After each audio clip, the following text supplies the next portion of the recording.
Welcome to the Tech Egg. Don't get scrambled. Enjoy the video. You start by opening your Google site and publishing it if needed, then click Settings and Custom URL to begin. You will be prompted to verify domain ownership. Use Search Console and copy the TXT record Google gives you. Once done, log into your domain registrar because you'll add that TXT record there. Make sure to keep the registrar tab open while you complete verification. Doing these steps now prevents dead ends and speeds up propagation later. Once Google verifies ownership, you must change DNS records at your registrar. You add the TXT record first, then create a CNAME for the www subdomain pointing to GHS. Google hosted.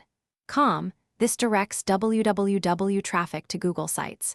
If you want the root domain example. .com to work, add the records Google specifies. These are the authoritative IPs for site mapping. Make sure TTLs are reasonable. Shorter TTLs help testing, and double-check for any conflicting CNAME that will block the setup. You finish by adding the custom domain inside Google Site's custom URL field and saving the mapping. Google will attempt to provision HTTPS automatically. Once done, test both www and the Apex domain. Use incognito to avoid cached redirects. Allow time for DNS propagation. It can be minutes, but sometimes up to 48 hours.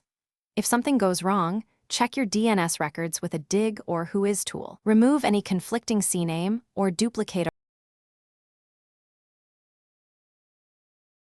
Thanks for watching. Consider subscribing if I helped unscramble your problems.